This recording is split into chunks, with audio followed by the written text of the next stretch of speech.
A few years ago, I started designing and 3D printed Titanic models because I wanted to have a really cool sinking model of the Titanic that was realistic. And a lot of people have asked me why I would want to do this. So I'm going to answer that question today in the first of a series of videos that I'm going to be uploading here on YouTube, all about my next 3D printed model of the Titanic, which I'm really excited for. So for me, I want to go back to the beginning, the 1997 Titanic film. Now, I was 3 years old when this came out and released on dual VHS tape. And when I first saw this, I was absolutely enamored with this film. I mean, this film is incredible. I lived near the ocean at the time, so I was familiar with the concept of the ocean. I was familiar with the concept of boats. Titanic was the king of all boats. This thing is incredible, and I was absolutely hooked as a child. I was also hooked with the gigantic 4-story tall engines that powered this thing. As a kid, this was just amazing to me. And of course, the fact that this thing sank. I mean, look at just how incredible this ship is here. It's not supposed to do this, by the way, but it is, because it hit an iceberg, because somebody accidentally steered the ship into it, and they couldn't avoid it, and it sank, and it's just absolutely awe-inspiring and incredible. And okay, as a kid, I wasn't quite ready to understand the concept of what it really meant to have 1,500 people die, but I did understand that this is an incredible piece of machinery, and I was just absolutely amazed by how this thing sank. In 1999, actually Christmas of '99, I got this model made by Susan Hughes and Steve Santini, who made this actually book and what they call the submersible Titanic model. It's a 1/700 scale model of the Titanic that actually floats and sinks just like the real thing. Amazing. As a kid, this was the king of all toys as far as I was concerned, and I couldn't wait to take a bath and play with it. And when I did so, it looked something like this. Here you can see it floating, bam, just like the real ship. Amazing. It's sinking, the bow is going down, water is already starting to go over the forecastle. Oh my God, the stern's going to rise up out of the water, and okay, it split kind of early. The stern didn't rise. Let's see another view of the ship sinking. Okay, the model is wet, so it's a little heavier. It's listing really bad to port now for some reason. It's already going down faster than it did the first time. And okay. The stern kind of rose right there at the end. Not that impressive. As a kid, I was a little disappointed in this thing. I remember thinking that my toy was broken. That's how disappointed I was in this thing. In reality, it wasn't broken. It was just doing its thing. But yeah, it did not do its thing the way the Titanic did its thing in the '97 movie. And so I was disappointed in this. And I'm not sure exactly what happened to my model. I think I may have left it outside at one point. Maybe it got thrown away. I don't know. But I wish I had kept it because, oh my God, do you see how much these things are going for nowadays? $400 for an incomplete used one, $1,000 for a sealed one. Dude, this is not worth that much money. It's cool, it's nostalgic. I wouldn't pay anywhere near this much for one of them. But if you guys want to do that, you do to you. Now, the other thing that happened in the early 2000s, along with me losing my toy, is I also got to see the 1958 epic A Night to Remember film. This film, of course, based on the book, which was based on real survivor accounts, was absolutely amazingly well done. And I was really excited to see this movie because I really loved the '97 movie so much. But there were a couple things that were different about this movie than the '97 movie. And in particular, the sinking and the fact that the ship didn't break in two in the 1958 film. Now, this was kind of like a paradigm shift for me as a child. You know, as a child, it's hard to distinguish what is real and what isn't real in movies, and especially when you have a movie about a real historical event, it's very easy to just assume that what you're seeing on screen is what's real. That's how it happened. So for me to see sinking of the Titanic portrayed so differently in two films about the same exact event, like I said, it's kind of like a paradigm shift. That wow, maybe what I'm seeing on film is not accurate. So knowing that, and knowing that and by the way, I had my little toy model that didn't sink anywhere near as like it did in the '97 film, or even in '58 film. Let's look at the sinking of the '97 film and see if we can analyze it for any flaws. Now, the '97 film was based on this sinking animation, which is very well done, by the way, which was actually made in 1995 in preparation for the movie. And the movie mirrors this sinking almost perfectly. It's a really great animation. You can really visualize the water spilling over the bulkheads and flooding the compartments, and it's really well done. And you can see here the stern lifting, rising out of the water. Absolutely incredible, just like it is in the movie. Animation itself is in the movie, but just like the real CGI and stuff in the movie, absolutely incredible. The break you see there, the stern lifting up out of the water, bobbing like a cork for a couple of minutes before finally going under about 2:15 a.m.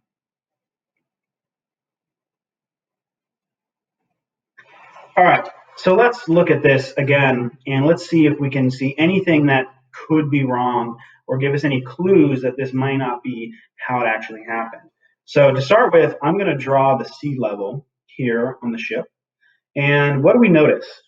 Well, the first thing that sticks out to me is this big rear end sticking up out of the water. And we're talking 20, 30,000 tons. That's a big stern lifting up out of the water here.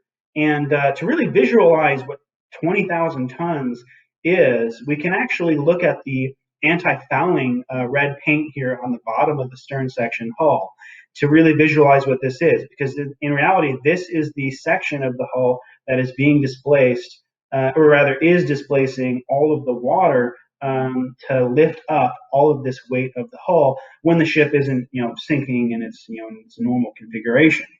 So if you look at the surface area, the cross-section surface area of this, and you compare it to the surface section of the ship under the water, where you still have air that's lifting, able to provide a buoyant upwards force, there is perhaps a real argument to be had that these two areas are comparable here. And so, okay, not too unrealistic there, but there is a problem with this, and that is we also have a 30,000 ton bow still attached to our 20,000 ton stern. Okay, maybe it's not exactly 30,000 tons because when you displace an object in water, it doesn't weigh as much as it does in air, but whatever. It's about 30,000 tons that's still attached to the Titanic as it's sinking.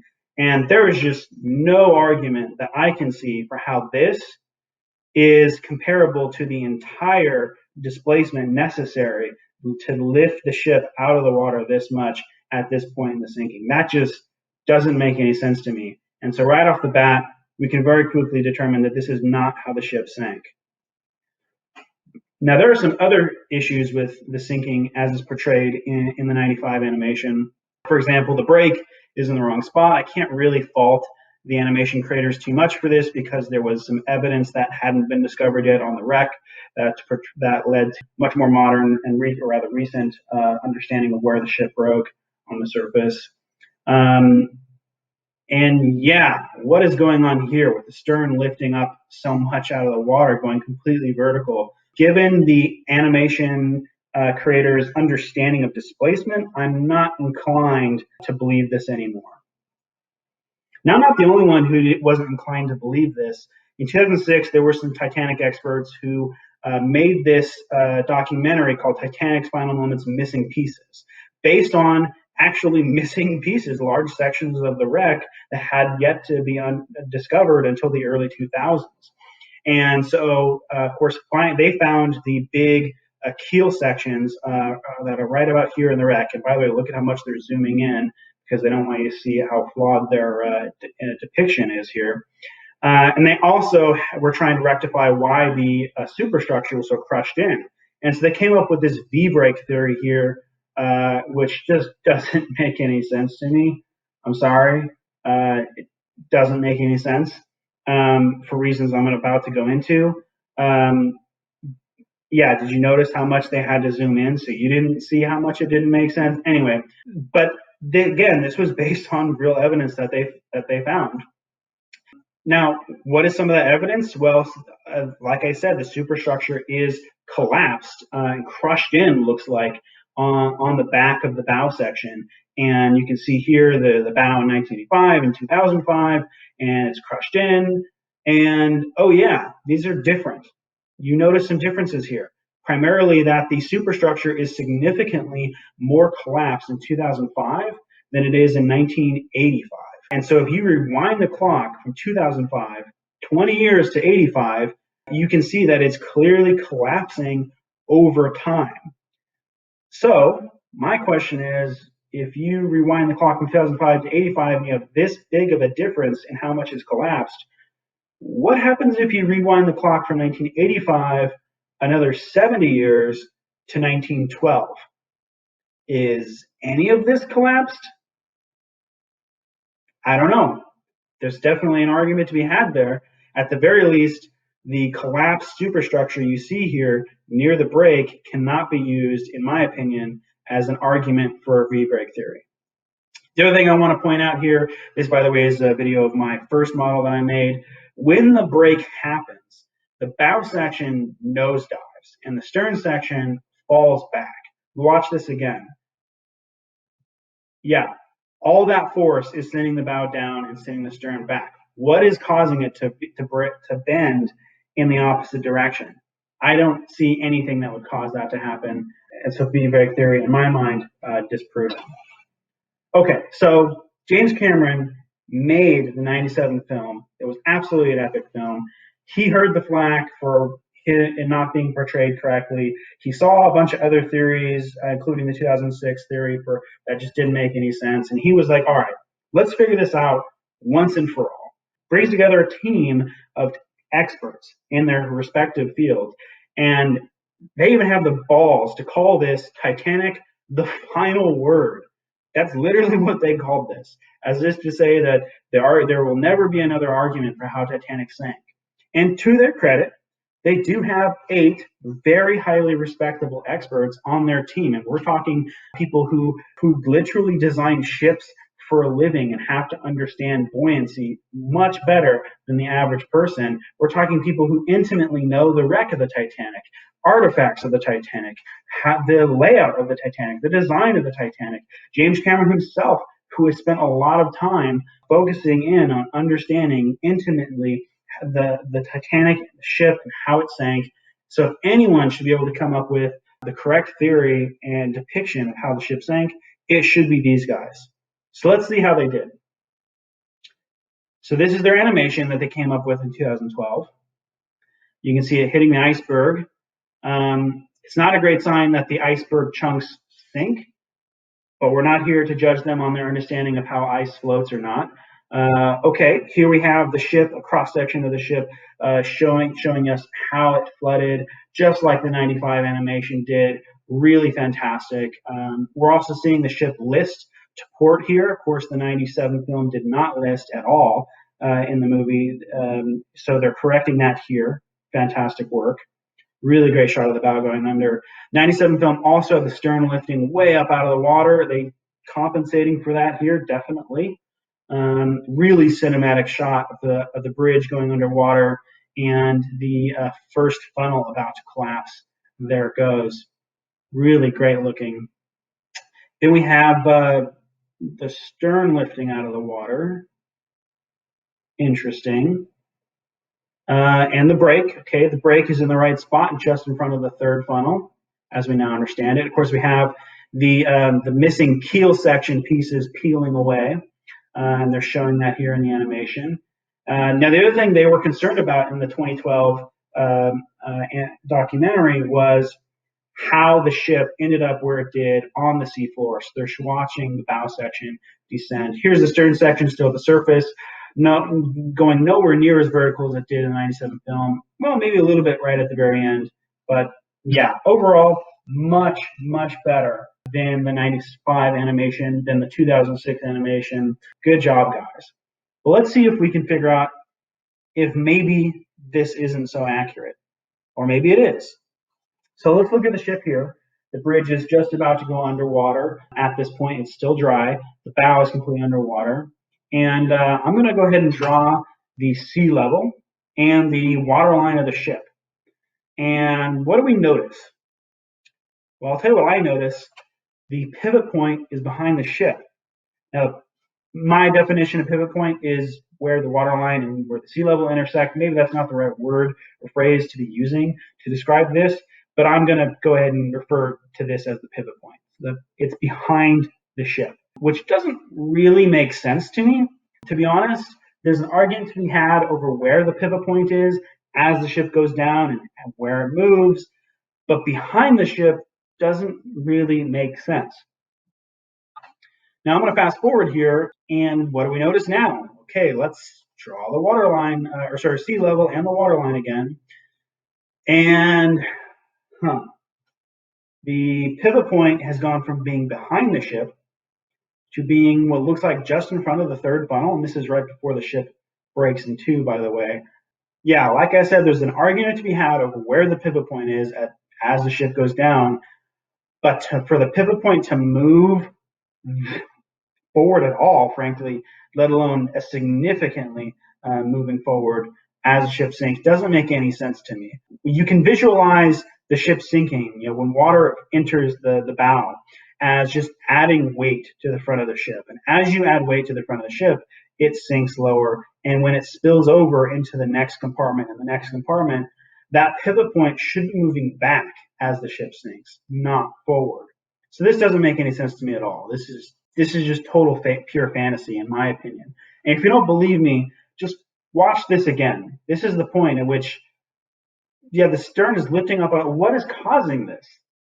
Is God reaching down and lifting the stern out of the water? This doesn't make any sense to me. Okay, but I digress. Why do I care so much about this? I care because, quite simply, I think history should be portrayed accurately. That's just my opinion. But when you're talking about a real event that happened in history, I think it would be nice to show it the way it happened. I think it would be nice to do this in paintings. Of course, this is one of Ken Marshall's epic paintings. Films, of course, we talked about the 58 film, the 97 film. Animations of how the ship sinks. Of course, I analyzed a couple of those.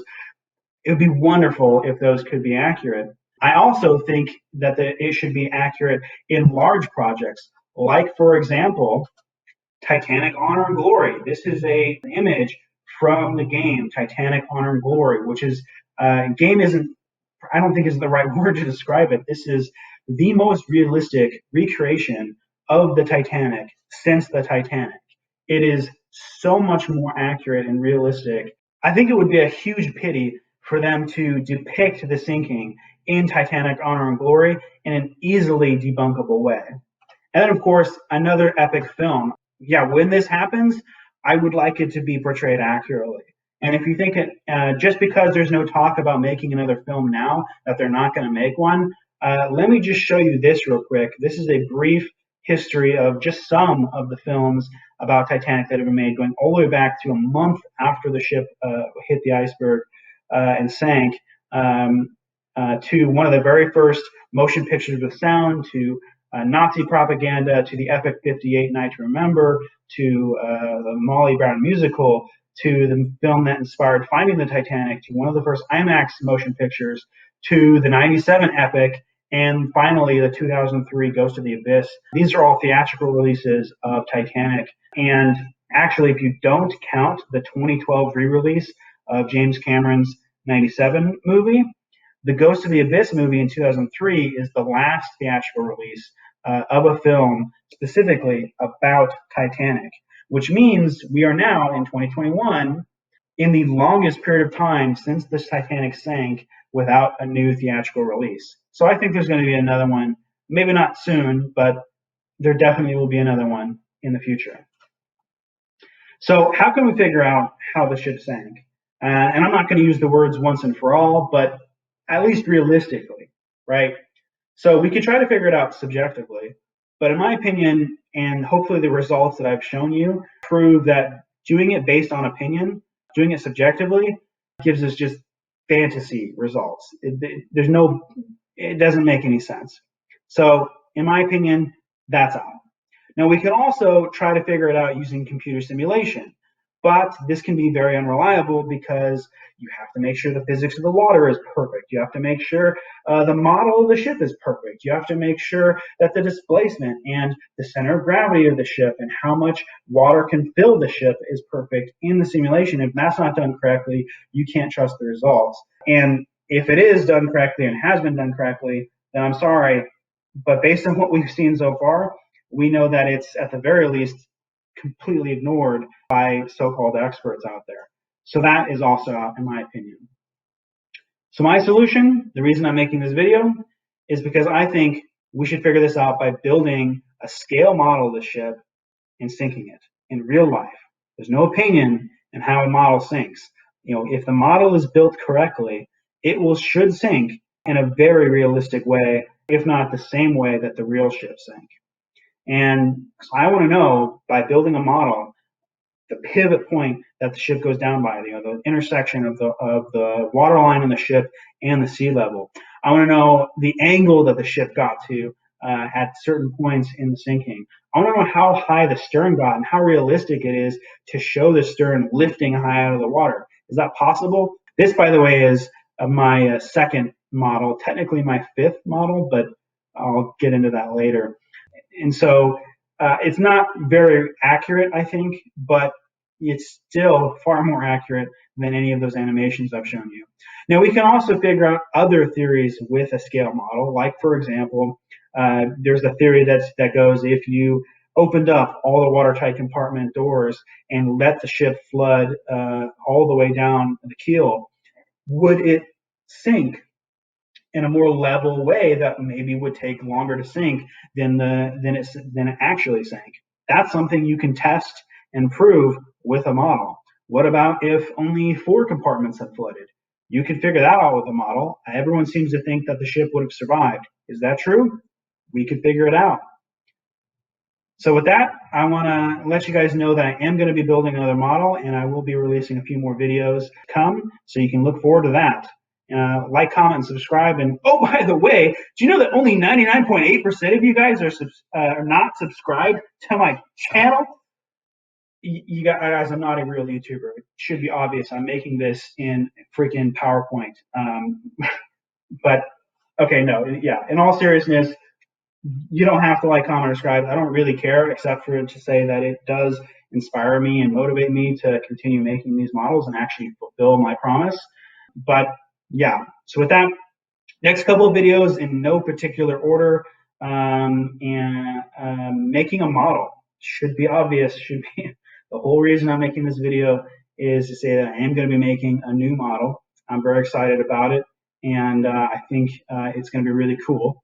I think evolution of my model designs, the new model I'm making is actually version 12, and the stuff I've published so far is just the tip of the iceberg, no pun intended. And so I think that would be worth showing you guys why I came to some of the design choices I did. Speaking of those design choices, I think that's going to be the biggest area of criticism for my models. And so I think that really deserves its own video explaining why things are the way they are, because those can change how the model sinks. And so that's really the only areas of where opinion come into play. I would also like to pay some homage to other sinking models, some of the ones that inspired me to build mine, some of the really impressive ones that have been done recently, and explaining why I think that my model will give us more information and perhaps be more useful in terms of trying to figure out how the Titanic sank. So with that, thank you for watching. If you made it this far, you are a badass.